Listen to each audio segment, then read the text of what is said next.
Nabi Shallallahu Alaihi Wasallam aktivitas di malam hari tentu setelah Isya beliau jarang sekali melakukan bergadang dengan para sahabatnya, padahal waktunya panjang malam hari itu. Tetapi Nabi SAW kebiasaannya langsung tidur, dan ini karena perintah Allah Subhanahu wa Ta'ala. Jadi tidurnya Rasul itu wahyu, jadi Allah yang nyuruh tidur.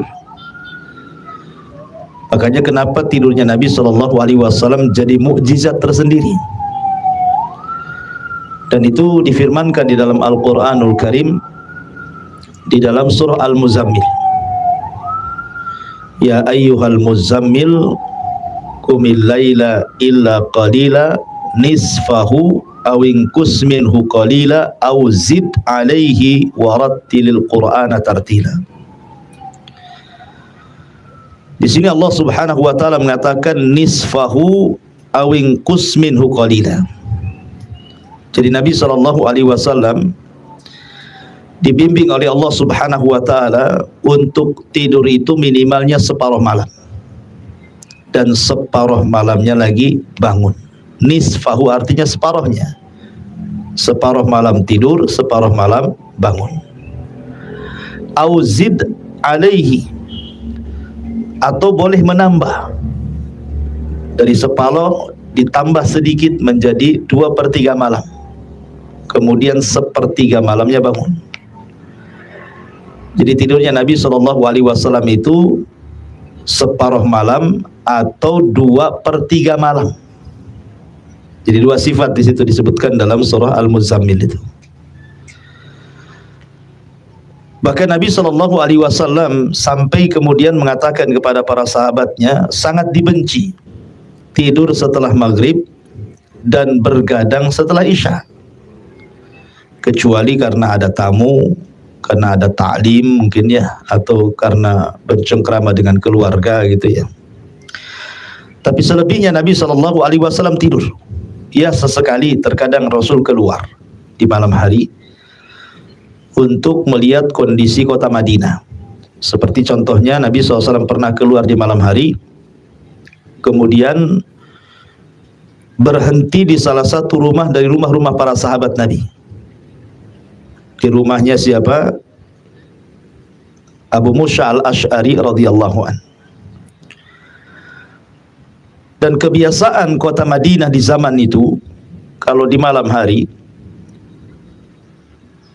maka Nabi Shallallahu Alaihi Wasallam sering mendengar suara-suara Al-Quran yang dibaca para sahabat.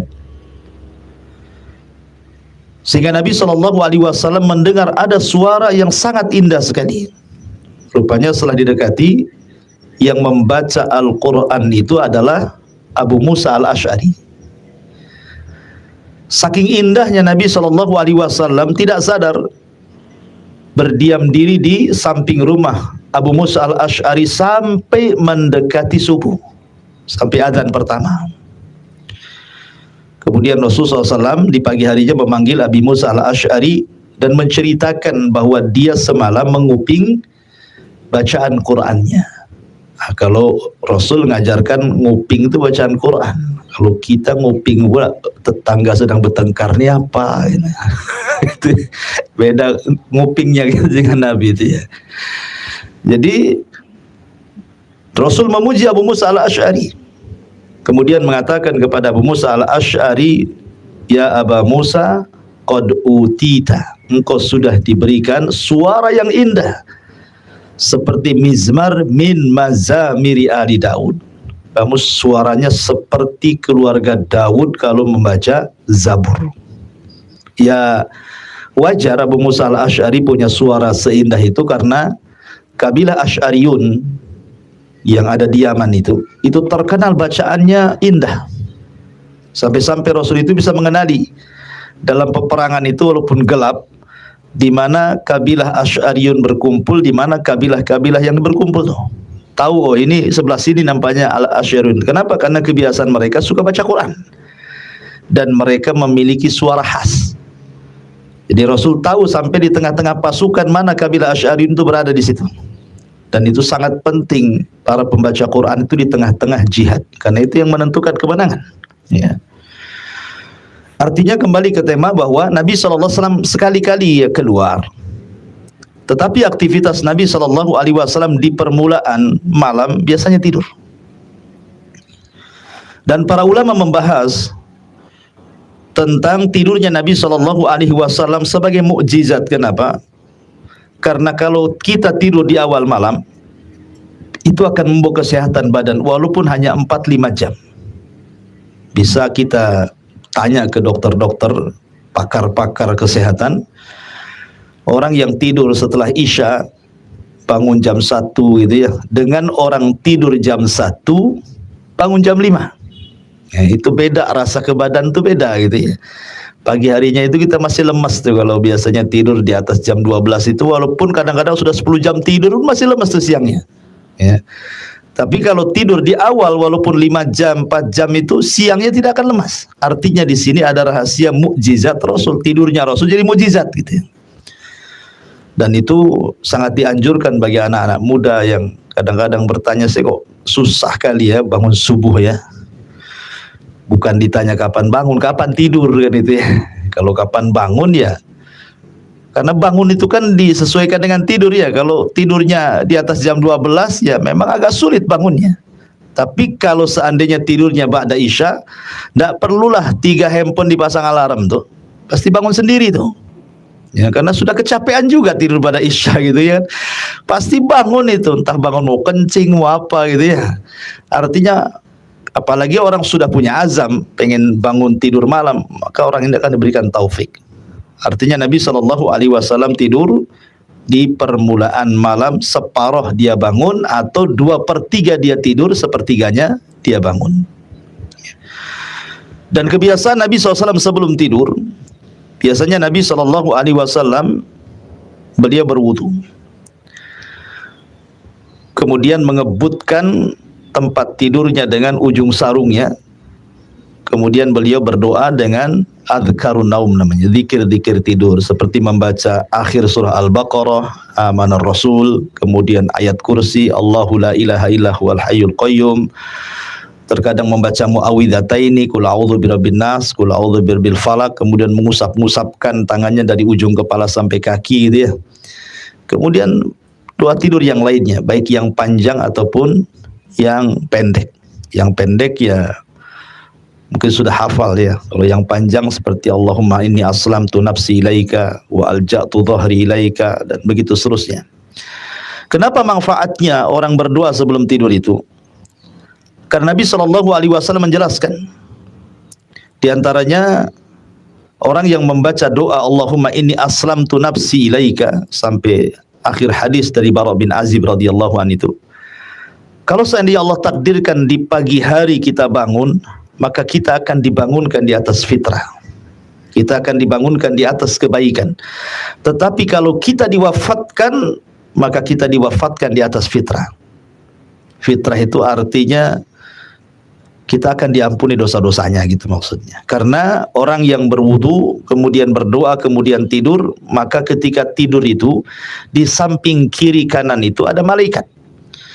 Setiap kita berguling ke kanan, maka malaikat sebelah kanan mengatakan Allahumma gfir lahu, Allahumma arhamhu. Ya Allah ampuni orang ini, ya Allah rahmati orang ini. Kalau dia guling ke kiri, malaikat sebelah kiri ngomong itu juga, sampai kita bangun. Jadi kalau kita mengikuti tidurnya Rasul, sepanjang tidur itu didoakan malaikat. Kan enak itu didoakan malaikat ya kan. Daripada dilaknat malaikat. Kan ada tuh yang dilaknat malaikat ketika tidur tuh. Ya, siapa? Ya ibu-ibu yang nolak diajak oleh suaminya untuk melakukan hubungan. Akhirnya suaminya marah gitu ya. Tidur, suaminya marah, istrinya pula dilaknat gitu ya. Jadi ada orang yang tidur dilaknat, ada yang tidur pula didoakan. Nah, dari sini menunjukkan bahwa tidur itu jadi ibadah ketika seseorang mengetahui bagaimana cara dia melakukan aktivitas sebelum tidur. Bahkan sampai para ulama mengatakan, seseorang itu mudah mengetahui ketika seseorang meninggal apakah dia su'ul khotimah atau dia husnul khotimah itu dilihat sebelum tidur. Jadi kalau sebelum tidurnya dihabiskan untuk aktivitasnya beribadah, ya berzikir, membaca Quran, kalaupun Allah tidak bangunkan di pagi hari, Allah takdirkan meninggal, kata para ulama husnul khotimah dia. Tapi kalau sebelum tidurnya ya maksiat kepada Allah Azza wa Jalla, na'udzubillah, begadang sampai maksiat, karena memang kekuatan setan itu kan menguat di malam hari. Ya, kita ini diuji dengan malam hari. Makanya kenapa maksiat itu paling banyak di malam hari, sampai-sampai Allah Subhanahu wa taala menyebutkan dalam surah Muawwidhataini kan, qul a'udzu birabbil falaq min syarri ma khalaq wa min syarri ghasiqin idza waqab. Wa min syarri ghasiq. Ghasiq itu artinya malam hari. Ya. Sampai kita berlindung kepada Allah dari malam hari, karena memang kekuatan setan itu di malam hari menguat. Makanya rata-rata kejahatan itu di malam hari. Apa coba, sebutkan kejahatan apa saja di malam hari? Yang mencuri, yang maling, yang mabuk, yang berzinah, yang berjudi, yang ngirim santet, yang ngirim sihir, semua di malam hari, ya kan? Makanya kenapa kalau ingin selamat tidur, nah, paling enak tuh tidur. Jadi kalau ingin sehat maka contohlah Nabi SAW. Kita suruh tidur saja kok, nggak suruh ngapa-ngapain, kan enak tidur saja. Habis itu manfaatnya banyak lagi, terhindar dari kejahatan di malam hari. Ya. Kemudian kalau seandainya Allah takdirkan dalam tidur itu kita bermimpi, mimpi itu kan ada 3 ya. Ada mimpi datang dari Allah, ada mimpi datang dari syaitan, ada mimpi datang dari bisikan jiwa namanya. Kalau mimpi datang dari Allah, ini biasanya mimpi baik. Boleh ditakwilkan. Artinya kalau kita mimpi baik, kita bolehlah ngomong sama kawan, Masya Allah semalam saya bermimpi ada orang datang ke rumah bawa uang 1 M. Tentu dikasih gratis. Alhamdulillah kan. Mudah-mudahan diaminkan kawannya, jadi kenyataan kan. Ya. Tapi kalau mimpi buruk berbeda pula. Kalau mimpi buruk itu tidak perlu diceritakan karena tidak mungkin terjadi. Mimpi buruk tidak perlu diceritakan, nggak akan terjadi mimpi buruk itu karena datang dari setan. Ya. Makanya Nabi SAW mengatakan kalau anda mimpi buruk langsung bangun, kemudian ta'awud, meludah ke kiri 3 kali. Syukur-syukur anda bisa berwudu, kemudian ganti posisi tidur. Ya. Karena kalau tidak ganti posisi tidur takutnya berepisode pula, nyambung pula mimpi gitu ya. Jadi ganti posisi tidur. Kalau tadinya kepala sebelah sini, gantilah kepala sebelah sana, gitu ya. Jadi supaya beda mimpinya. Ada juga mimpi ya hadisun nafsi namanya. Ya karena bisikan jiwa, terlampau banyak yang dipikirkan masuk ke mimpi, itu maksudnya. Ya. Seperti anak muda gitu ya, pengen nikah sama si Anu, kepikiran akhirnya betul-betul menikah dalam mimpinya. Pas bangun ternyata hanya mimpi saja kan. Itu bisikan jiwa karena terlampau banyak mikir, itu jadi kebawa mimpi jadinya. Ya itu namanya bisikan jiwa. Ini pun tidak akan terjadi. Gak usah ditafsirkan, gak usah ditakwilkan. Yang ada takwil itu hanya mimpi baik saja. Kalau mimpi baik ceritakan. Makanya nanti aktivitas Rasul setelah subuh itu terkadang bertanya kepada sahabat, mimpi apa kalian? Itu salah satu aktivitas Nabi itu. Ya. Taib. Jadi Nabi SAW bangun di separuh malam atau di sepertiga malam. Karena Rasul tidurnya separuh malam atau 2/3 malam. Kemudian bangun. Setelah Nabi SAW bangun, aktivitas Nabi bangun biasanya mencuci tangan 3 kali, kemudian bersiwak, karena tidur itu kan merubah bau mulut. Makanya Rasul bersiwak. Kemudian Nabi SAW membaca Al-Quran dan Qiyamul Lail. Aktivitas Rasul itu, kalau setelah bangun dari tidur malam, kalau tidak sholat, baca Quran. Kalau tidak baca Quran, tadabbur. Ya, tadabbur Al-Quran ataupun melihat kekuasaan-kekuasaan Allah di malam hari. Tetapi berbeda pula kehidupan Rasul dengan kehidupan kita gitu ya. Kalau kehidupan di zaman para sahabat Rasul luar biasa. Sampai Umar bin Khattab radhiyallahu anhu menceritakan, dia pernah keluar, kemudian mendengar dari kamar Aisyah radhiyallahu anha, Aisyah sedang membaca Quran dan terdengar tangisannya keluar. Maka Umar pun kemudian pergi. Lama kemudian balik lagi, masih mendengar juga Aisyah menangis. Kenapa sampai terdengar? Karena rumah Rasul bukan kayak rumah kita. Rasul itu rumahnya bentuk kamar-kamar. Mungkin ibu bapak tahu kos-kosan lah. Seperti itulah rumah Nabi itu. Kos-kosan bahasa kitanya. Karena bukan rumah, makanya di dalam Al-Quran ada namanya surah Al-Hujurat. Namanya kan? Suratul Hujurat. Hujurat itu artinya kamar-kamar. Ya, jadi Rasul itu rumahnya ya kamar, satu kamar Aisyah, satu kamar Hafsah, satu kamar itu saja kayak kos-kosan gitu. Ya. Dan panjangnya cuma 3 meter saja. Jadi kalau Aisyah radhiyallahu anha menata rumah itu hanya kalau disekat itu dengan gorden saja begitu. Ya.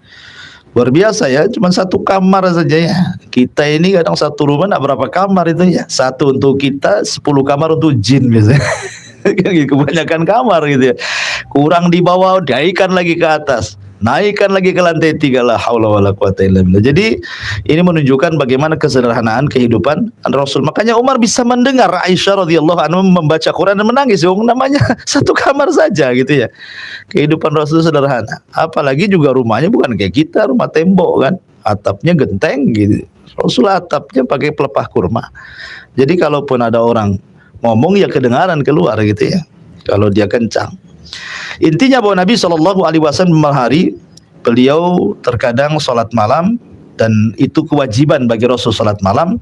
Beda bagi umatnya sunnah. Pada awalnya sebenarnya sholat malam itu wajib bagi Rasul dan bagi umatnya. Tetapi kemudian melihat ketidaksanggupan umatnya, maka dihapus kewajiban itu. Dan itu disebutkan dalam surah Al-Muzammil. Makanya surah Al-Muzammil itu ayat terakhir menghapus ayat yang depan. Ya, awalnya kan kewajiban sholat malam berlaku kepada semua manusia, kaum muslimin. Tapi kemudian dimansuh, dihapus, sehingga sholat malam itu hanya wajib bagi Rasul dan sunnah bagi umatnya. Makanya karena setiap hari Rasul sholat malam sampai akhirnya pecah-pecah kakinya. Sampai suatu malam Aisyah radhiyallahu anha sedang tertidur, Rasul sedang sholat. Namanya kamar 3 meter kali berapa meter saja kan. Tentu Rasul SAW sholat di samping Aisyah kan, terkadang Rasul harus menyingkirkan kaki Aisyah, diangkat kemudian sujud. Ya karena sempit memang kamarnya gitu, gimana coba caranya? Sehingga Aisyah terkadang tidak sadar dia sedang tertidur, kemudian bergerak, tangannya menyentuh kaki Rasul. Rupanya kaki Rasul itu belah-belah, pecah-pecah. Dan ketika itu usia Nabi memang sudah sepuh kan, sudah di atas 50 tahun ya. Sehingga ketika Aisyah radhiyallahu anha meminta kepada Rasul untuk dicukupkan dengan yang wajib ya, dan juga dibuang dari sunnah-sunnah sholat itu supaya jangan Nabi SAW sakit gitu, kakinya sudah pecah-pecah masih terus saja qiyamul lail setiap malam. Tapi Nabi SAW kemudian mengatakan kepada Aisyah ummul mukminin, afala akuna abdan syakura, salahkah saya menjadi hamba Allah yang bersyukur gitu. Tetap saja Rasul salat gitu ya sampai akhir hayatnya.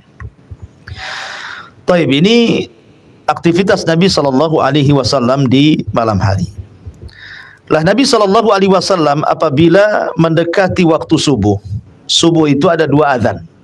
Azan yang pertama biasanya dikumandangkan Bilal, azan yang kedua, azan subuh itu biasanya dikumandangkan Abdullah ibnu Umi Maktum, orang yang buta ya, yang turun ayat abasa wa tawalla itu karena sebab Abdullah ibnu Umi Maktum. Terkadang dibalik, Abdullah ibn Maktum azan pertama, Bilal azan kedua. Artinya bahwa azan subuh itu 2 kali. Tapi di negeri kita cuma 1 kali saja ya. Padahal adzan subuh itu 2 kali. Makanya ketika para ulama membahas tentang taswib kalimat as-salatu khairun minan naum itu, menjadi khilaf pandangan ulama. Diletakkan di adzan pertama kah, di adzan kedua kah? Gitu ya. Ada yang mengatakan bahwa as-salatu khairun minan naum itu diletakkan di adzan pertama. Ada yang mengatakan as-salatu khairun minan naum itu diletakkan di adzan subuh. Itu khilaf ulama. Ya, artinya azan itu 2 kali. Apa fungsi adzan pertama? Nabi SAW mengatakan falyarji qaimuha wal yukidna imuha. Kata Rasul, supaya yang sudah capek sholat malam istirahat, dan yang tidur bangun, gitu maksudnya. Yang enggak sholat malam bangun, yang sholat malam istirahat. Dari sini mengetahui bahwa akhir dari tidur seorang muslim itu di adzan pertama. Itu paling lambat tuh ya. Ketika Rasul mengatakan falyarji qaimuha wal yukidna imuha, menunjukkan bahwa akhir selambat-lambatnya seorang mukmin bangun malam itu di adzan pertama gitu ya. Adzan pertama ke adzan subuh itu, kata Anas bin Malik ketika bertanya kepada Zaid soal waktu sahurnya Nabi, apa kata Zaid? Qadra khamsina ayat. Seperti kita membaca 50 ayat dalam Al-Quran. Ya, kalau seandainya selambat-lambatnya 20 menit. Ya, antara 10, 15 sampai 20 menit antara adzan pertama ke adzan kedua. Jadi kalau bisa 20 menit sebelum adzan subuh, itulah selambat-lambatnya seorang mukmin bangun. Karena persiapan sholat subuh masalahnya ya. Ya. Tapi kita kan enggak ya. Kita ini udah 5:30 nanti subuh lanjut lagi gitu ya. Jadi Nabi SAW mengajarkan disiplin kepada seorang mukmin selambat-lambatnya bangun ketika adzan pertama. Lah Nabi SAW ketika adzan pertama biasanya Rasul tidur lagi. Jadi bagi yang sholat malam, maka dia diberikan kesempatan untuk istirahat dari adzan pertama ke adzan kedua. Berarti Rasul tidur itu di malam hari 2 kali, 2 waktu. Ya, pertama dari awal setelah Isya sampai separuh atau 2/3 malam, kemudian sholat malam, kemudian mendekati subuh setelah adzan pertama, maka Rasul tidur lagi. Ya, tidurnya tidak lama, cuman 15 menit karena habis itu kan adzan subuh. Kalau seandainya ada orang bertanya, Ustadz, kalau tidur 15 menit bablas lah subuh kan gitu ya. Iya, kalau tidurnya kayak ibu-ibu telentang pakai bantal, pakai kasur ya. Bukan subuh aja lewat, duha pun lewat kan itu ya. Maksudnya tidurnya itu hayahnya, bentuknya seperti bentuk Nabi. Apa? Miring ke lambung kanan, kemudian telapak tangan dijadikan bantal. Tidur seperti itu nggak akan nyenyak. Coba aja nggak akan nyenyak. Baring ke kanan, ke lambung kanan, kemudian ini telapak tangan jadi bantal. Dan jangan tidur di kasur lah. Tidur di lantai gitu ya, di tikar itu. Itu hanya untuk meluruskan saja. Terkadang Rasul tertidur sampai ngorok, terkadang Rasul ya slip-slip chicken, terkadang Rasul ya hanya istirahat saja untuk meluruskan badan karena dia habis sholat malam gitu. Dia manusia juga kan, bukan malaikat ya. Ada lelahnya juga, makanya diistirahatkan. Nah, dari sini ada 2 waktu Rasul tidur. Yang pertama waktu lama tidur, yang kedua sebentar tidur, hanya untuk supaya meluluskan badan saja. Karena setelah itu sholat subuh. Ya. Baru Nabi SAW, karena memang berdekatan masjidnya nempel, kalau kamar Aisyah kan nempel ya, kecuali kamar istri-istri yang lain agak jauh. Terkadang Nabi SAW langsung kemudian sholat subuh. Di situ diawali dengan 2 rakaat fajar dulu. Kenapa 2 rakaat fajar penting? Karena Rasul mengatakan rakaatai al-fajri khairun minad dunya wa ma fiha. 2 rakaat fajar itu jauh lebih baik dibandingkan dunia dan isinya. Maknanya saking besarnya pahala ini sampai Rasul tidak pernah meninggalkan qabliyah subuh ketika safar atau ketika mukim. Kalau ketika safar Rasul tidak pernah melakukan rawatib. Rawatib itu dilakukan Rasul ketika mukim saja. Kalau safar Rasul tidak melakukan rawatib kecuali qabliyah subuh, atau dikenal dengan 2 rakaat fajar ya. 2 rakaat fajar atau disebut dengan qabliyah subuh. Rasul tidak pernah meninggalkan karena pahalanya besar. Rasul tidak pernah meninggalkan ketika safar dan mukim. Baru setelah itu Nabi SAW kemudian mendengar azan Bilal, azan subuh, kemudian sholat subuh ya. Lah sholat subuh Nabi SAW, Rasul itu kalau sholat subuh dia tidak kurang dari 100 ayat yang dia baca. Artinya menunjukkan bahwa sholat yang paling panjang yang dilakukan Rasul itu sholat subuh. Kan sholat 5 waktu, sholat yang panjang itu subuh, karena paling sedikit 100 ayat yang dibaca. 100 ayat paling baca. Adapun yang sedang-sedang saja biasanya di sholat duhur, asar dan isya. Adapun yang pendek sholat maghrib, bacaannya itu sunnahnya seperti itu. Kalau subuh itu kalau bisa dipanjangkan ya. Ya makanya cari imam yang bagus lah. Kalau di musola itu yang banyak hafalan gitu ya. Kalau imam yang sedikit hafalan ya si kulhu, kuliah, inna ataina itu yang dibaca. Mau subuh, mau duhur, mau asar. Gak ada perbedaan kan itu ya. Artinya kalau subuh itu Rasul dipanjangkan ya. Kemudian aktivitas selepas subuh, ini Nabi SAW disebutkan bahwa biasa beliau aktivitas setelah subuh biasanya beliau bertanya soal mimpi ya, soal mimpi, apa yang dimimpikan para sahabat Nabi SAW. Dan ini disebutkan di dalam sebuah hadis ya, di mana disebutkan dalam Sahih Bukhari, karena Nabi SAW idza shalla salat as-subhi. Apabila Nabi SAW salat subuh, ya, aqbala 'alan nas, setelahnya Rasul biasanya menghadap wajahnya kepada manusia, kemudian bertanya, hal ra'a ahadum minkumul laitar ru'ya, apakah ada di antara para sahabatku yang semalam bermimpi baik? Ya. Jadi Rasul bertanya di tengah-tengah para sahabat, ada nggak yang mimpi baik semalam itu? Maka sahabat akan menceritakan mimpi-mimpi mereka. Ya, tentu mimpi yang benar dimimpikan. Jangan pula yang enggak bermimpi kemudian cerita dia mimpi. Kata Rasul, sedusta-dustanya orang dusta menceritakan mimpi padahal tidak mimpi. Nah, gitu ya.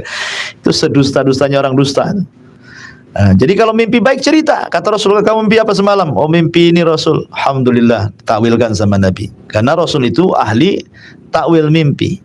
Diberikan kemampuan sama dengan Nabi Yusuf alaihi salatu wassalam, mampu mentakwilkan mimpi gitu. Dan di antara para ulama yang terkenal ahli pakar tafsir mimpi adalah Muhammad ibn Sirin, seorang tabi'in rahimahullahu taala. Jadi Rasul mentakwilkan mimpi. Ya, kalau sudah semua tidak ada lagi yang bermimpi atau mungkin semua sudah ditakwilkan, maka kebiasaan Nabi SAW langsung berzikir, membaca Quran gitu ya, sampai mendekati syuruk. Ya, mendekati syuruk, maka Nabi SAW terkadang membuat majelis bersama para sahabatnya, bertanya soal hukum ini, hukum itu, macam-macam. Baru kemudian setelah masuk syuruk, Rasul salat 2 rakaat yang disebut dengan 2 rakaat syuruk, dan Rasul menyebutkan pahalanya tuh. Barang siapa yang sholat subuh kemudian tidak beranjak dari tempatnya, kemudian dia berzikir sampai datang syuruk, kemudian matahari meninggi 1 tombak, dia lakukan 2 rakaat sholat syuruk, maka pahalanya sama dengan haji dan umroh secara sempurna. Nah, luar biasa tuh. Haji sekarang sulit gitu ya, apalagi kemarin 2 tahun berturut-turut corona, susah mau haji, ditutup lagi haji kan. Tapi kita bisa mengejar pahala haji dengan cara seperti itu. Apa sulitnya gitu ya? Ya kalau perempuan mungkin di rumah lah. Makanya saya anjurkan perempuan itu di rumah, kalau di rumah itu kalau bisa punya mihrab khusus untuk sholat. Ya, jangan pula sholat kadang di dapur, kadang di ruang tamu, kadang kayak sejadahnya terbang kemana-mana ya. Jadi kalau bisa punya mihrab khusus, di kamar di pojok sana, karena mungkin rumahnya sempit, tak bisa satu ruangan jadi musola, nggak ada masalah. Ya, mau di kos-kosan, mau di mana tempatnya, yang penting ini sajadah jangan bergerak di situ. Nah, di situ saja. Nah, buat mihrab di situ. Jadi nggak pindah-pindah di situ, supaya rahmat Allah turun di situ. Nah, jadi kalau perempuan itu punya tempat khusus bisa mengamalkan hadis ini, karena di situ ada kalimat tidak beranjak dari tempatnya kan itu ya. Berarti dia sholat subuh di situ, tidak beranjak di sana, berzikir, baca Quran, kemudian setelah syuruk lakukan 2 rakaat syuruk. Kalau laki-laki kan di masjid gitu, senang ya, sudah ada tempatnya. Pahalanya sama dengan haji dan umroh lagi, dua-duanya dapat. Haji dapat, umroh dapat, taman kata Rasul, sempurna lagi. Bayangkan kan, secara sempurna. Tapi sekali lagi ini hanya perbandingan pahala. Tetap orang yang haji betulan lebih nikmat dibandingkan yang hanya dapat pahala haji dan umroh kan itu. Kalau hanya dapat pahala kan nggak merasakan nengok Ka'bah, nyium Hajar Aswad, nengok unta, kan nggak tahu, cuma di YouTube gitu ya. Artinya bahwa beda ya, karena juga tidak menggugurkan haji. Mendapatkan pahala haji bukan berarti gugur ibadah haji. Tetap kalau sudah mampu ya haji gitu ya. Jangan pula ngaku saya sudah haji, kapan di masjid kemarin gitu kan gitu. Jadi hanya untuk mendapatkan pahala saja. Jadi Nabi SAW aktivitas setelah subuh, sekali lagi dia bertanya kepada sahabat masalah mimpi, kemudian berzikir gitu ya. Kemudian bercengkrama dengan para sahabat taklim. Nanti setelah syuruk disempatkan Rasul itu berbincang sebentar dengan para sahabat. Biasanya bercerita-cerita, ya bercanda bahasa kitanya. Bercanda dengan para sahabatnya, nanti cerita soal-soal di masa jahiliyah, gimana dulu kalian buat patung dari roti, gitu, lapar kalian ambil kuping kalian makan gitu ya. Pokoknya bercanda, kadang-kadang sahabat sampai tertawa, tapi Rasul tidak tertawa, Rasul tersenyum. Ya, Rasul itu tidak sampai kayak kita kakak nggak jelas itu, enggak. Rasul itu tersenyum, paling gigi gerhamnya nampak gitu saja. Ya, sahabat sampai tertawa. Artinya Rasul juga bercanda dengan para sahabat. Baru kemudian Nabi SAW pulang ke rumah istri-istrinya. Biasanya Nabi SAW akan mendatangi semua istrinya. Jadi setiap pagi maka beliau akan datang ke istri pertama, kedua, ketiga, keempat, terus sampai ke 11 istrinya. Dan akan berhenti di istri giliran dia di akhir. Ya, sekarang giliran siapa? Aisyah. Maka diputar dari Hafsah dulu, Hafsah, Zainab, terus nanti terakhir Aisyah. Nah, artinya bahwa walaupun Nabi SAW istrinya banyak, tapi semua terperhatikan gitu maksudnya. Ya, tetap datang setiap hari ke istri pertama mengucapkan salam, nanti bercengkrama sebentar, bercanda gitu ya. Artinya semua terperhatikan luar biasa. Padahal 11 istrinya ya. Antum baru satu aja nggak diperhatiin. Ini 11 semua terperhatikan kan luar biasa. Ya, artinya bahwa Nabi SAW betul-betul menjaga hak wanita di situ. Tetap menggilir, tetap datang. Ya, karena Rasul itu 2 kali datang menggiliri istrinya itu pagi dan sore. Sebelum maghrib Rasul datang lagi. Ya, ke istri pertama, kedua, ketiga, sampai ke istri terakhir yang malamnya akan nginep di situ, baru dia terakhir di situ. Jadi 2 kali Rasul menjumpai istrinya, pagi dan sore biasanya. Itu kebiasaan Nabi. Ya, betul-betul berinteraksi dengan keluarga dekat Nabi itu luar biasa ya. Terperhatikan betul 11 istrinya. Maka setelah kemudian ya, tapi makanya kan terkadang beberapa istri itu kalau kelamaan harusnya di bagian dia gitu, atau di tempat lain, itu akan menimbulkan cemburu masalahnya. Karena ini pun terjadi di istri-istri Nabi gitu ya, manusia bila istri Nabi juga bukan malaikat. Ketika Nabi SAW kelamaan di rumah Zainab gitu ya, kebetulan Zainab membuat air kesukaan Nabi, air asal susu gitu ya, wedang madu ya. Rasul suka yang manis-manis itu. Akhirnya kemudian pulang ketika itu ada yang mengatakan giliran Hafsah, ada yang mengatakan giliran Aisyah radhiyallahu anha. Tiba-tiba Hafsah dan Aisyah ini pula kong kali kong gitu ya. Kompak pula ini dua istri Nabi ini membuat cerita. Nanti kalau Nabi datang bilang mulutnya bau gitu aja. Kata Nabi SAW, saya tidak makan apa-apa, saya hanya minum saja katanya. Enggak, mulutmu bau katanya. Hafsah ngomong gitu kan, tidak mungkin 2 orang ini kalau saling menguatkan berarti memang bau gitu kan. Dari situlah dia bersumpah untuk tidak akan minum madu. Ya. Tetapi kemudian Allah tegur kan dalam surat Tahrim. Kenapa kau haramkan yang Allah halalkan hanya gara-gara mencari keridhaan istri-istrimu? Dari situ terbongkar aib Hafsah dan Aisyah, suruh taubat. Ya, artinya bahwa itu pun terjadi gara-gara makanan bisa terjadi. Makanya antum nih kalau poligami hati-hati. Ya, masalah makanan bisa perang ketiga tuh. Masalah makanan itu bukan perang dunia kedua udah tergitiga. Masalah makanan. Kalau waktu di istri pertama ya di istri pertama aja gitu ya. Jangan pula waktu istri pertama kan berarti istri kedua gitu. Nggak boleh. Masalah makanan itu jangankan nggak punya istri 2, istri 1 saja. Ini saya ke bapak-bapak dulu ya. Ini kadang-kadang nih istri ini, makanya ini karena korban kuliner nih biasanya. Korban kuliner, korban YouTube kan ya. Kadang-kadang ibu ini kan pengen masak kayak di YouTube tuh. Kadang nyiapinnya 1 hari loh, ya. Nyiapin nanya kawannya, "Jeng gimana nih bumbunya?" Kok pas enggak kan gitu ya. Kadang itu nanti ke pasar itu, kadang-kadang enggak dapat pula tuh. Nanti 3 pasar dia keliling hanya untuk dapat bahannya saja tuh. Sudah betul-betul dimasak, sore antum datang, "Pak makan Pak." Udah makan di luar, sakit hati kan. Udah 1 hari masak, datang pula bilang makan di luar, udah makan saya. Nggak bisa itu, udah habis lah itu. Ya. Artinya bahwa masalah makan pun dalam Islam itu adalah ya, menghargai. Walaupun istilahnya udah makan di luar, janganlah bilang makan di luar, makan aja. Ya, soal rasa nggak rasa itu nggak usah diceritakan. Mau enak nggak enak bilang aja enak. Walaupun muntahnya di belakang, yang penting istri nggak tahu aja. Mual gitu kan, nggak masalah. Ya, tapi tolong hargai. Ya. Karena Nabi SAW itu seperti itu. Nabi itu ma'aba ta'aman qat. Rasul tidak pernah mencela makanan sedikit pun. Dan ini mukjizat. Nabi loh seumur hidupnya tidak pernah mencela makanan. Kita setiap hari kalau nggak mencela makanan nggak sah kayaknya kan gitu ya.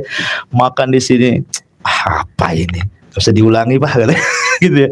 Dikit-dikit kita mencela makanan, gara-gara asin, gara-gara kecut aja dibicarakan. Rasul itu kalau dia suka akal langsung makan. Kalau dia tidak suka diam dan tidak komentar soal makanan. Rasul itu kalau suka makan, nggak suka sudah tinggalkan, selesai. Ya sederhana sekali.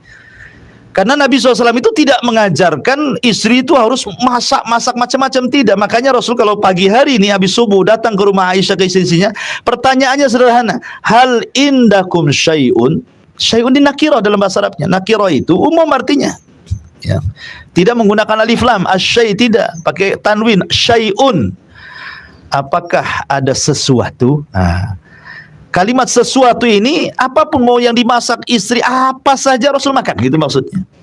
Jadi permintaannya nggak aneh-aneh gitu ya Nabi itu. Kalau kita kan suami kadang-kadang aneh-aneh. Si ini aja dimasak, kok tak pandai masak ya kan? Kadang-kadang langsung ya, itu the pointnya tuh. Gak enak, asinan ini. Jadi intinya bahwa Rasul itu senang, sederhana gitu ya. Pokoknya apa yang dimasak sih dimakan. Soal enak nggak enak ya, kalau enak dimakan, nggak enak ya sudah gitu saja. Tapi tidak pernah mencela, itu hebatnya Nabi. Nah, dan hebatnya lagi kalau nggak ada, Rasul mengatakan idzan ini shaim, kalau gitu saya puasa aja lah, kan enak ya. Kita tidak bisa seperti Nabi. Dibilang nggak cerita puasa, yang ada marah-marah gitu ya. Kok udah ku kasih 1 bulan 500, tak cukup juga katanya. Kau belikan apa tuh 500 itu? Jangan untuk belikan baju katanya. Jadi suudon jadinya. Artinya bahwa Nabi mengajarkan kesederhanaan. Makanya saya katakan stoplah, jangan diwajibkan kuliner itu. Ya makan boleh makan, tapi jangan diwajibkan. Ya karena ada orang wajibkan kuliner itu keluarga itu, kalau di umpamanya hari Minggu libur, nanti keluarga harus makan di tempat ini tempat itu. Kalau tidak makan muring-muring itu kan, tidak perlu, ya kan? Karena itu bukan kewajiban. Bahkan ada yang mewajibkan kuliner itu lebih wajib daripada sholat 5 waktu itu. Itu bahaya ya. Taib, kembali bahwa aktivitas Nabi SAW setelah subuh, setelah syuruk, sholat, kemudian Nabi SAW biasanya kalau sudah agak siang beliau sholat duha. Ya, sholat duha itu ya antar 8 rakaat, 11 rakaat, ada yang mengatakan lebih daripada itu. Tapi sependek-pendeknya sholat duha ya 2 rakaat kan itu ya. Paling pendek 2 rakaat. Lah, setelah Nabi SAW mendatangi istri-istrinya pagi-pagi, biasanya bertanya soal sarapan kalau nggak dia puasa gitu ya. Maka Nabi SAW, maksudnya puasa di sini maksudnya bukan puasa ma'ruf Senin Kamis ya. Kalau pas di hari lain Kamis kan tidak mungkin artinya puasa kan. Pas di hari Rabu masalah puasa apa kan itu ya. Maksudnya puasa di sini ada diartikan puasa ya sudah nggak makan lah kalau gitu ya. Mungkin nanti siang makannya atau malam makannya. Karena beda makan dengan tidur. Kalau tidur diatur. Kalau Rasul tidur diatur, betul-betul diatur manajemen tidur itu. Kalau Rasul kan tidur 3 kali. Pertama di awal malam, maksudnya setelah Isya sampai pertengahan malam atau 2/3 malam. Yang kedua dari adzan pertama ke adzan kedua gitu ya. Yang ketiga kailulah namanya. Ada tidur kailulah namanya. Kailulah itu tidur, khilaf ulama apakah tidur kailulah itu dilakukan setelah zuhur atau sebelum zuhur. Tapi pendapat yang kuat bahwa kailulah itu dilakukan sebelum zuhur. Ya, paling pendek paling lambat ya sekitar 20-15 menit lah.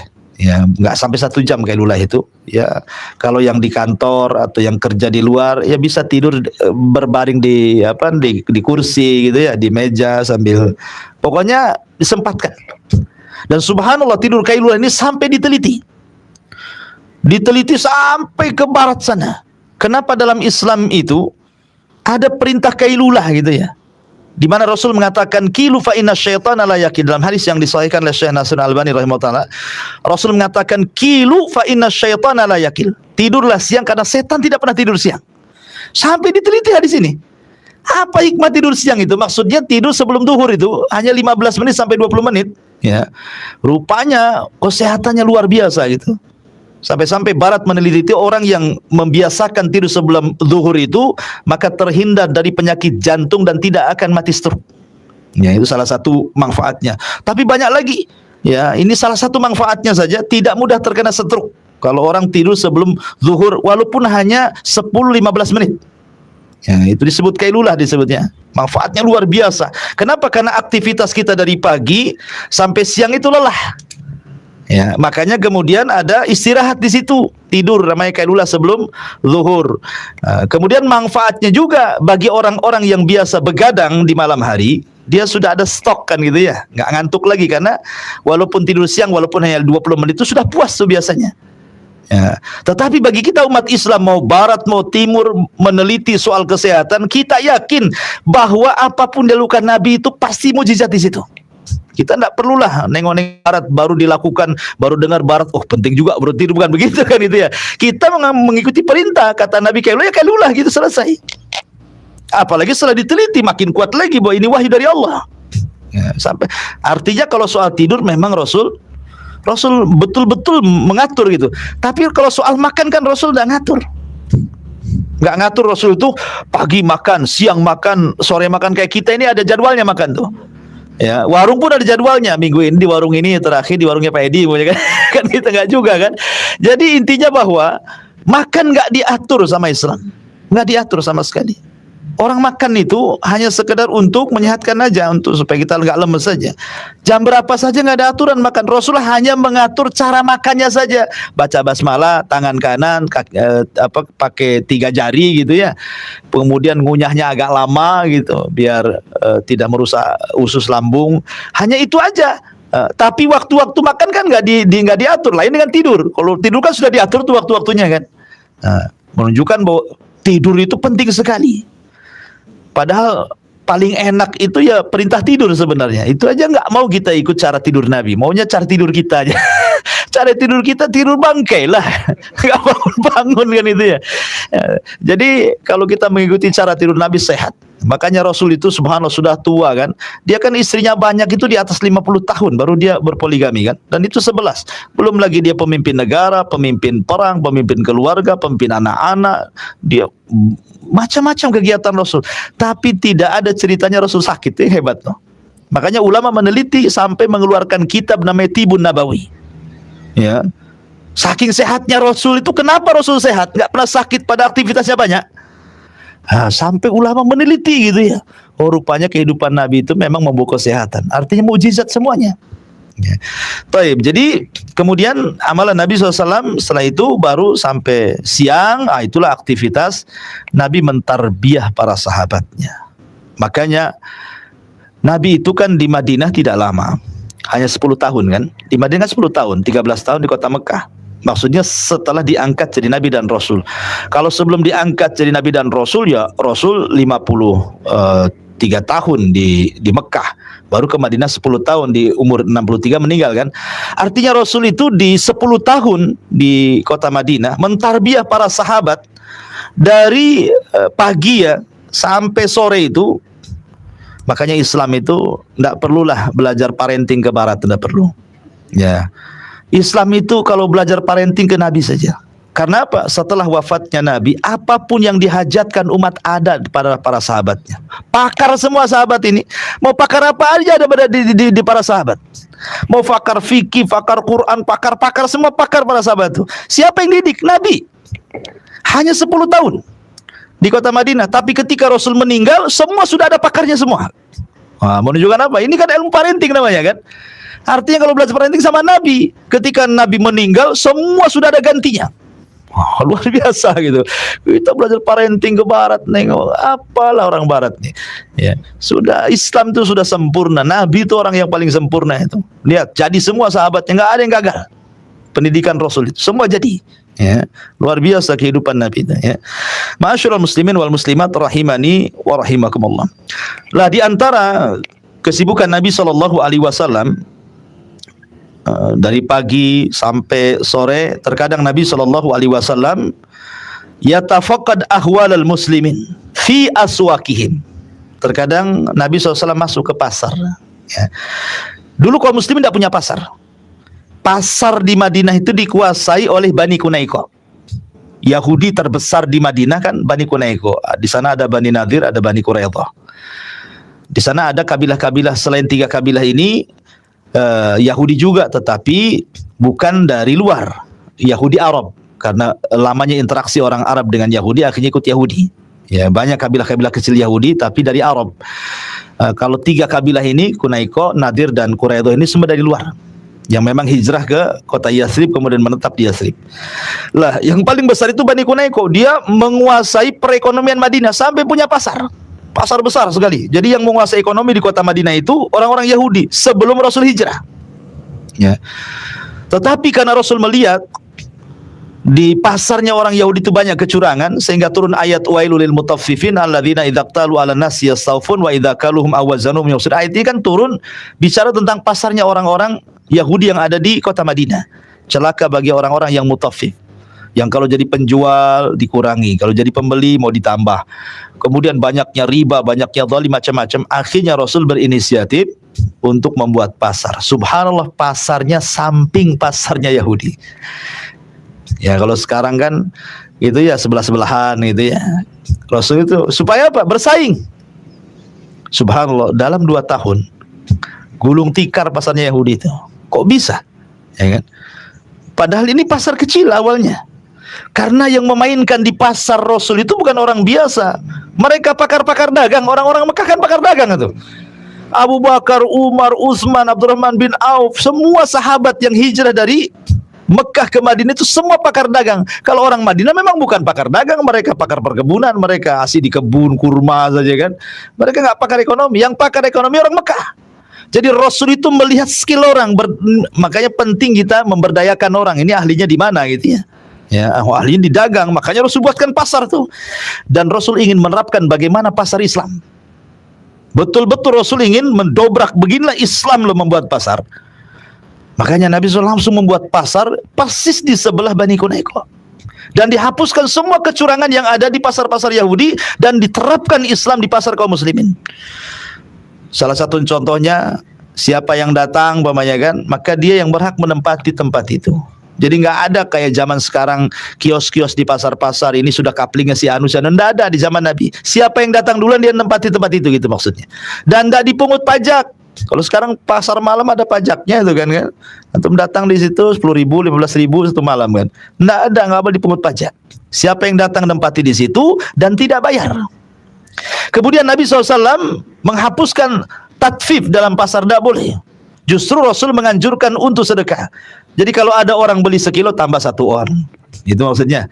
Kalau umpamanya seseorang punya kembalian ya hanya 1.000 perak, 2.000 ya diikhlaskan saja, sudah ambil aja gitu ya. Nah, akhirnya para sahabat Nabi SAW di awalnya mengeluh tuh. Rasul, kalau kami menjual sekilo ditambah 1 on rugilah kami katanya. Ya. Akhirnya Rasul mengatakan tidak. Itu justru awal dari kunci sedekah dan itu kunci membuka harta, kata Nabi ya. Betul, akhirnya setelah beberapa waktu yang cukup lama, pelanggan orang-orang yang biasa beli di pasar Qunaiqah itu pindah pula ke pasarnya kaum muslimin. Ibaratnya kalau kita beli beras 1 kilo, oh ini agak berat nih 1 kilo. Kalau belanja sini sama-sama 1 kilo ringan. Jangan di sana kurang 1 on, di sini lebih 1 on. Ya akhirnya pindahlah langganan kan itu ya. Itu kan membuka rezeki. Nah, sederhana sebenarnya. Sederhana loh. Makanya kan ibu-ibu ini gara-gara 1.000 perak aja bisa pindah langganan. Ya kan, gara-gara 1.000 perak loh bisa pindah langganan. Artinya kalau seandainya seorang pedagang itu ya sudahlah, kalau sedikit sedekah, kan niatnya sedekah nih. Ditambahin sedikit. Dan kalau kita jadi pembeli, sudahlah jangan sibuk gara-gara kembali 2.000 pedagang itu sampai 1 jam mutar-mutar cari uang nukar itu kan, kasihan itu. Diikhlaskan saja, sudahlah untuk ibu saja kan. Kalau sesama penjual pembeli ini bersedekah, berkah tuh dua-duanya. Itu yang menjadikan pasar kaum muslimin maju. 2 tahun pasar Yahudi kolek. Akhirnya Islam menguasai Madinah. Karena ekonomi itu yang menguasai daerah. Ya, kalau sudah ekonomi dipegang, kenapa Barat tuh menguasai dunia? Karena ekonomi masalahnya. Cina menguasai dunia karena ekonomi. Maka sebenarnya itu diajarkan dalam Islam. Kalau ingin menguasai daerah, kuasai ekonominya gitu maksudnya ya. Ya, makanya Nabi SAW seperti itu menguasai ekonomi. Ya, ini kuasai ekonomi. Ditambah-tambah setelah itu Nabi SAW menyatukan semua antar umat beragama di atas piagam yang disebut dengan piagam Madinah. Walaupun belakangan orang-orang Yahudi berkhianat akhirnya terusir dari Madinah karena perbuatan mereka sendiri. Senjata makan tuan nih bahasanya. Jadi Nabi SAW terkadang masuk ke pasar. Apa aktivitas Rasul di pasar? Mengecek. Ya, sampai suatu ketika Nabi ada orang jual gandum. Jual gandum itu dia masukkanlah tangannya ke dalam gandum itu. Kalau zaman dulu saya kecil-kecil, saya nggak ada orang jual beras karungan kayak sekarang pakai plastik gitu kan. Dulu kan kalau beras itu kan ditaruh di tempat kemudian digantang kalau orang dulu kan. Ada bambunya khusus untuk ininya kan. Iya, digeratainnya itu. Kalau zaman dulu nggak ada. Zaman sekarang lah makanya pakai plastik, timbullah beras plastik, plastiknya itu kan. Sudah. Karena apa? Karena sudah berbeda. Sekarang nggak nampak, jadi nggak tahu isinya. Kalau dulu kan nampak gitu, kadang-kadang diraba-raba, bisa kita ngeraba-raba berasnya, nampak gitu, bersih nggak bersihnya, ada kutu nggak ada kutunya, kita nampak di situ. Ya. Jadi Nabi SAW itu masukkan tangan ke gandum, dalam riwayat ke tamar kurma, rupanya di bawah basah, di atas kering gitu kan. Rasul curiga nih. Rasul mengatakan, kenapa di bawah basah di atas kering? Orang ini pula mau membodoh-bodohi Nabi dan mengatakan asabathu balalun ya Rasulullah. Tadi baru turun hujan katanya. Lah kalau turun hujan yang basah di atas lah, kering di bawah. Masa ada tuh hujan dari bawah ke atas ini kan? Nabi SAW mengatakan kayak orang bego aja dia kan. Seolah-olah Rasul tidak cerdas. Kata Rasul tidak. Kata Rasul, kalau seandainya hujan dari langit, harusnya yang basah atas, kenapa yang basah bawah? Maka Rasul mengatakan, man ghassana falaysa minna. Siapa yang menipu bukan termasuk kelompokku. Kenapa dibilang Rasul menipu? Karena beras yang terkena air kalau ditimbang lebih berat dibandingkan beras kering kan. Jadi zaman dulu itu, ya curang itu dalam jual beli beras. Di zaman sekarang sapi aja digelonggongin. Dikasihkan, disuntik air itu sapi gelonggongan ya. Sapi-sapi dikasih gelonggong sekarang ini. Artinya bahwa zaman dulu itu seperti itu. Tetapi kan modus kecurangannya sama aja. Dari dulu sampai sekarang kan begitu modus kecurangannya. Seperti contohnya di zaman Umar bin Khattab. Ada seorang ibu ngomong sama anaknya, nak besok kita jual susu, campur aja susu ini dengan air biar banyak untungnya. Intinya bahwa biasanya kalau dalam di pasar itu dalam jual beli mencurangi itu biasanya ya begitu, mencampur antara yang baik dengan yang buruk. Salak pondok dengan salak pondok rewot gitu dicampur gitu ya. Jeruk beras tagi dengan jeruk mana dicampur. Nanti yang atas yang dibelah yang bagus. Ya, nanti kadang-kadang sudah dikreseki sekilo di bawah gitu ya. Pas mau dikiloin ambil kresekin sudah dikiloin di bawah dikasih sama kita. Intinya bahwa kecurangan itu dari zaman ke zaman sudah ada. Sekarang lebih canggih lagi karena sudah online kan, lebih banyak lagi kecurangannya. Zaman Nabi belum online. Tetapi di sini menunjukkan bahwa Rasul ada perhatian ke pasar. Ya, sampai mengecek para pedagang itu luar biasa. Cuma kalau para pemimpin kita ini betul-betul ngecek gitu ya ke pasar-pasar tradisional yang tidak tersentuh, kemudian langsung diperbaiki, langsung diancam kan? Karena Rasul langsung ngancam ke pedagangnya, kalau kamu menipu, kau bukan umatku, kata Rasul. Ya sahabat digitukan takutlah kan itu, berhenti dia curang. Ya, jadi Rasul mengajarkan keberkahan dalam pasar itu. Makanya kalau kita lihat para ulama dulu saking waroknya ya, mereka itu takut. Contoh Muhammad ibn Sirin yang saya katakan tadi ahli tafsir mimpi. Ibnu Sirin seorang tabi'in. Dia orang kaya sebenarnya, pembisnis zait, pembisnis minyak. Ya, Ibnu Sirin itu pembisnis minyak zaitun. Kalau dulu kalau di Arab itu kan minyak zaitun tuh minyak masak ya. Kalau sampai sekarang jadi minyak urut pula kalau di Tiban ya. Di Batam minyak zaitun jadi minyak urut. Kalau di sana minyak untuk masak goreng. Jadi Imam Ibnu Sirin itu pengusaha minyak. Yang namanya pembisnis itu pasti memandang pasar, tahu dia. Ya, sehingga ketika ada momen tertentu dia rela mengeluarkan modal dengan prediksi dia gitu ya, pasti akan untung tuh. Jadi suatu ketika dia melihat momen pas untuk mengeluarkan modal, dihabiskan semua modalnya untuk mengepul minyak tuh. Allah takdirkan pas besoknya mau dijual, rupanya ada tikus masuk di situ, bangkai tikus dari atas nyemplung ke minyak itu. Secara fikih, kalau seandainya bangkai tikus masuk ke minyak yang sifatnya jamad itu artinya keras seperti mentega, maka cukup dibuang di sekitar bangkai, kemudian sisanya masih digunakan. Itu kalau memang sifatnya keras seperti mentega. Tapi kalau cair berarti najis semuanya, harus ditumpahkan. Ya. Lah Muhammad ibn Sirin modalnya sudah habis di situ. Ditumpahkan semuanya itu minyak itu. Disitulah dia mengalami kebangkrutan. Muhammad ibn Sirin sudah mengalami kebangkrutan, terfitnah juga, dia curang di pasar, akhir di penjara. Seorang ulama tuh. Fitnahnya luar biasa. Kalau seandainya itu terjadi pada kita, bukan pada seorang alimin ulama dunia seperti Muhammad ibn Sirin, tentu kita tinggal buang tikusnya, tinggal jual minyaknya. Siapa yang tahu kan itu? Karena kita tidak berpikir ini najis nggak najis, yang penting untung. Orang sekarang mana perlu halal haram tidak peduli, karena Rasul yang mengatakan sayati alaikum zaman la yubalil mar'u bima akhadal mal amin halalin amin haramin.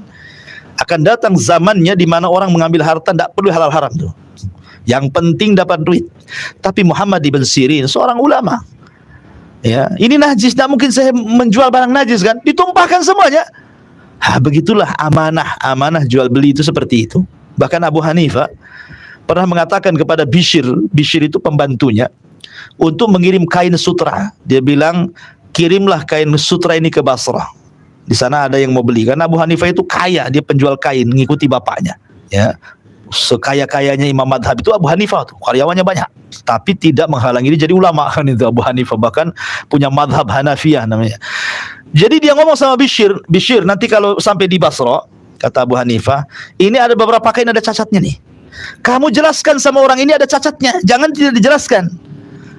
Walaupun tidak banyak cacatnya, dibawalah kain itu sama Bishr ke Basra, kemudian dijual, dapat uang pulang. Abu Hanifah mengingatkan lagi, ketika kau jual kain ini, kau jelaskan cacat yang saya sudah kasih tahu.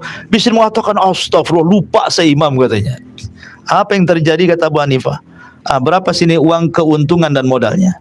Dikasihkan modal dan untungnya, kata Abu Hanifah, ambil semua uang ini kau sedekahkan di jalan Allah kepada si fulan, katanya. Disedekahkan, dia takut dengan uang syubhat. Itu orang dulu takut syubhat. Ya, orang sekarang bukan subhat lagi, temu dompet, ya, bersyukur alhamdulillah, ini harta karun pula, lagi susah duit, ada dompet, ada uangnya lagi. Nggak ada cerita jelas, ada KTP-nya pun dibuangnya KTP-nya. Jadi dari sinilah nggak ada waroknya sama sekali. Jadi Nabi SAW aktivitasnya ke pasar, melihat orang ke pasar, bagaimana mengajarkan adab di pasar. Makanya Rasul mengajarkan ilmu berdagang sebelum berdagang. Nah, itulah Rasul itu. Baik, kemudian keseharian Rasul selain juga masuk ke pasar dijelaskan juga. Wa yajbi majalisihim. Terkadang Nabi SAW siang-siang itu ya duduk-duduk bersama sahabat habis duhur.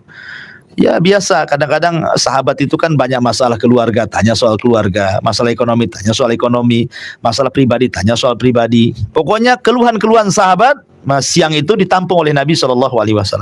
Terkadang Nabi SAW bertanya soal amalan. Seperti Rasul mengumpulkan orang seperti ini.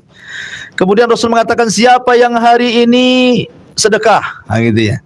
Siapa yang hari ini puasa? Siapa yang hari ini ngikuti jenazah? Siapa yang hari ini begini begitu?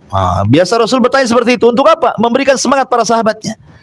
Seperti hadis Abu Bakar Siddiq radhiyallahu an pernah menceritakan bahwa suatu ketika kami sedang berkumpul, Rasul bertanya soal amalan. Kata Rasul, siapa yang hari ini memberi makan fakir miskin? Tidak ada yang bangkit kecuali Abu Bakar. Saya, wahai Rasul, katanya. Kemudian kata Rasul, siapa yang hari ini berpuasa? Tidak ada yang bangkit kecuali Abu Bakar. Saya, wahai Rasul. Ya. Kemudian Rasul mengatakan, siapa yang hari ini datang kepada orang sakit mengunjungi mereka? Tidak ada yang bangkit kecuali Abu Bakar. Saya, Rasul. Kemudian yang keempat, siapa yang hari ini mengikuti jenazah? Tidak ada yang bangkit kecuali Abu Bakar. Masya Allah. Ya, makanya Rasul mengatakan, siapa yang memiliki 4 sifat dalam satu hari ini, wajabat lahul jannah, maka wajib masuk surga orang ini. Makanya satu-satunya sahabat yang bertanya soal pintu surga dan dipanggil dari semua pintu surga adalah Abu Bakar. Ya kan, orang kan kalau udah berjubel di pintu surga kan banyak tuh. Masing-masing pintu surga itu akan memanggil sesuai keahlian kita. Kalau kita ahli sholat, maka pintu surga akan manggil, hei ahli sholat kemari. Gitu ya. Kalau dia ahli puasa, maka Babur Royan akan mengambil, hei ahli puasa, kau masuk dari sini, jangan di sana. Jadi pintu surga itu akan manggil kita. Ada satu orang dipanggil dari 2 pintu, ada satu orang dipanggil dari 3 pintu, ada satu orang dipanggil dari 8 pintu sekaligus, seperti Abu Bakar Siddiq radhiyallahu anhu. Bagi laki-laki dipanggil dari semua pintu susah, karena harus pakar semua. Harus pakar sedekah, pakar jihad, pakar-pakar semua. Kita ini tak pakar semua. Tapi bagi perempuan paling mudah. Ya, kalau ada amalan yang bisa seorang wanita itu dipanggil dari semua pintu. Apa kata Rasul? Idza shallatil mar'atu khamsaha wa shamat syahraha wa hafizat farjaha, kemudian wa ata'at ba'laha, qila laha udkhulil jannah min ayyi abwabis samaniyati syi'ti, kata Rasul. Apabila seorang wanita menjaga sholat 5 waktu, puasa Ramadan, menjaga kemaluan, taat pada suami, ini cukup 4 perkara kata Rasul, maka wanita dipanggil dari 8 pintu mana yang ia suka. Ya kan? Tetapi bukan mudah. Siapa yang bisa menjaga sholat 5 waktu? Kenapa yang ditekankan perempuan juga sholat 5 waktu? Kenapa? Karena ada waktu-waktu haid. Wanita itu sudah tahu nih minggu-minggu ini akan haid. Malah kemudian leha-leha sama sholat kan. Sudah tahu ini 2 hari ini pasti haid nih saya. Nah, kalau sudah tahu, jangan remehkan sholat. Ya, jangan nanti-nanti ceritanya. pas waktu sholat gitu maksudnya. Takutnya akhirnya ditunda-tunda, haid keluar, jadi meninggalkan sholat jadinya. Makanya ditekankan kepada wanita. Begitu juga wanita ini, kenapa ditekankan puasa Ramadan? Karena ketika mengqadha Ramadan, perempuan ini kan banyak kesibukannya. Kadang-kadang sudah masuk Sya'ban di tahun depan, dua minggu lagi masuk Ramadan, itu belum diqadha-qadha tuh. Hutang yang tahun kemarin itu, sudah mau diqadha, keluar pula haid, hutang lagi dua tahun berturut-turut kan. Nah, itu kan masalah jadinya, jadi dosa. Nah, makanya kenapa ditekankan bagi wanita 5 waktu sholat dan puasa Ramadan kan itu. Kemudian menjaga kemaluan artinya kehormatan, kemudian juga taat pada suami. Yang paling berat itu taat suami, karena yang paling banyak memasukkan wanita ke dalam neraka itu adalah dalam masalah ketaatan. Ini yang paling banyak perempuan masuk ke neraka gara-gara masalah ketaatan. Memang sederhana taat sama suami, sederhana itu kalimatnya kan? Tapi kalau dilakukan betul-betul berat taat suami itu, berat sekali ya. Betul. Berat sekali, hanya ngomong saja ya. Kalau ngomong pintar lah taat suami ya. Kalau kenyataannya enggak ada yang, karena ada waktu-waktu futur wanita itu, ada waktu-waktu semangat, ada waktu-waktu lemah, ada waktu-waktu sehat, ada waktu sakit. Ya, jadi banyak faktor akhirnya susah untuk ke situ. Tapi kan kita berusaha lah kan, berusaha untuk meraih surga. Taib. Jadi Nabi SAW terkadang bertanya soal-soal seperti itu. Ya, atau terkadang Rasul kalau ada perkara genting, Rasul baru nyuruh orang untuk berteriak as-salatul jami'ah. Semua datang tuh. Ya, makanya dalam salat khusyuk biasanya seruannya as-salatul jami'ah gitu ya. Atau salat Id, atau salat-salat yang enggak ada azan, enggak ada azannya, enggak ada qomatnya, itu diganti dengan as-salatul jami'ah seperti salat khusyuk. Atau karena ada sebuah peristiwa genting, karena di zaman itu enggak ada mikrofon kayak kita gini. Kalau sekarang kan enak di masjid kan, di perhatian kepada warga RT sekian, tolong hadir hari ini, saya semua dengar. Zaman dulu pakai apa? Teriak-teriak, urat putus kan itu ya. Makanya ada satu orang itu teriak-teriak ke rumah-rumah as-salatul jami'ah, berarti ini ada perkumpulan nih. Biasanya begitu Rasul ada perkara genting, maka Rasul menyuruh sahabatnya untuk berteriak as-salatul jami'ah, maka sahabat kumpul. Contohnya seperti ketika Tamim ibn Aus Ad-Dari ketika itu berlayar dari sampai ke laut, dari mengatakan laut Yaman, dari mengatakan laut Syam, wallahu alam, akhirnya berjumpa dengan Dajjal.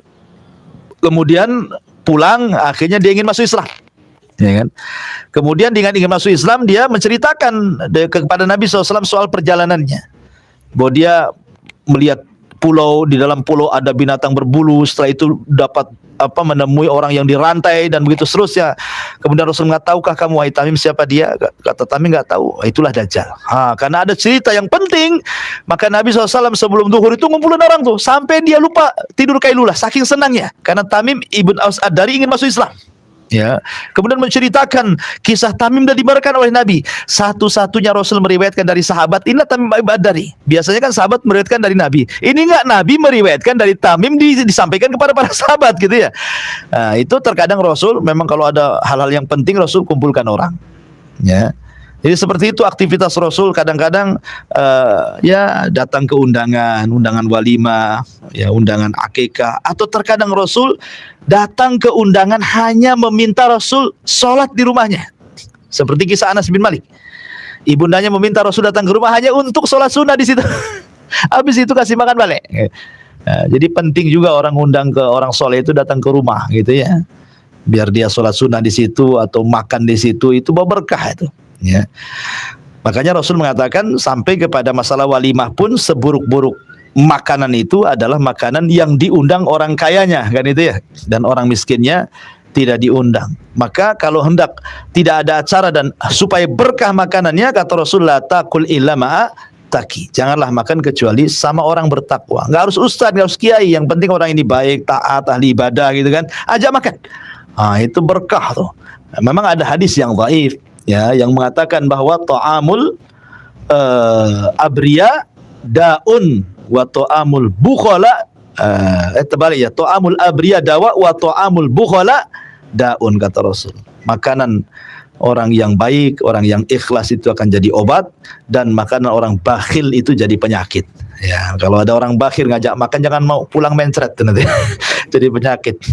Intinya bahwa aktivitas Rasul sampai seperti itu, dan banyak lagi aktivitas yang semuanya adalah maslahat kepada umat. Kemudian ketika masuk di sore hari, maka Rasul akan keliling lagi ke istri-istrinya, kemudian masuk sholat maghrib. Setelah sholat maghrib, maka biasa Rasul mengadakan ta'lim dan begitu seterusnya. Kemudian isya, kemudian tidur. Nah, ya banyak sih kisah-kisah. Rasul juga sakit, bagaimana ketika Rasul sakit gitu ya. Rasul juga safar, bagaimana hari apa yang Rasul dipilih safar. Rasul biasanya kalau safar itu mengambil 2 hari, kalau tidak Senin, Kamis biasanya kan. Itu hari yang biasanya Rasul mulai safar biasanya, kalau nggak ngambil Senin, ngambil Kamis gitu ya. Dan banyak lagi kisah-kisah Rasul jihad, kisah-kisah Rasul banyak sekali. Tidak mungkin, ini kan hanya global saja dari awal, tidak mungkin saya kisahkan. Adapun tentang tempat tinggal Rasul sudah saya jelaskan. Rasul itu tidak punya rumah, Rasul itu hanya kamar-kamar saja ya. Kemudian makanan Nabi SAW juga sederhana, kecuali kalau diberikan hadiah. Seperti Aisyah radhiyallahu anha bercerita, kami setelah hijrah dari Mekah ke Madinah itu tidak pernah merasakan enak sampai Rasul wafat. Jadi Rasul itu merasakan enak ketika di Mekah saja. Ketika di Madinah itu hidupnya susah. Ya, sampai-sampai Rasul dikisahkan oleh Aisyah itu datang bulan, maksudnya 3 bulan berturut-turut gitu ya. Karena menentukan masuk bulan itu kan dengan bulan, melihat bulan kan di waktu maghrib. Sampai 3 kali datang bulan, maksudnya 3 bulan berturut-turut kami tidak pernah masak di rumah, artinya tidak mengepul asap di dapur kami. Sampai seperti itu. Lalu apa yang dimakan wahai Ummul Mukminin? Kami hanya makan aswadan. Aswadan itu kurma tamar, bukan rutob. Yang tamar itu yang sering kita makan Ramadan itu, sama air putih saja. Jadi kalau dapat hadiah makan, kalau Rasul makan enak itu biasanya karena hadiah. Jadi dihadiahi orang gitu kan, baru Rasul makan enak tuh. Ya. Makanya Aisyah radhiyallahu anha itu ketika Rasul datang ke rumah Aisyah, kata Aisyah, ada makanan enak wahai Rasul, sengaja aku simpan untukmu. Nah, akhirnya kemudian Rasul makan. Nah, baru dia makan enak tuh kalau dikasih hadiah. Nah, seperti itu Rasul makan.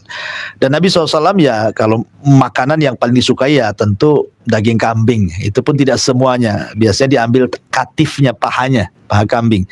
Termasuk juga Nabi SAW secara umum ada 3 poin dalam keseharian bersama para sahabat. Pertama, menganjurkan untuk beramal soleh. Yang kedua, menganjurkan untuk berdakwah ilallah. Dan yang ketiga, mengajarkan Al-Quran. Dan disebutkan keutamaannya yang mengajarkan dan yang belajar Al-Quran.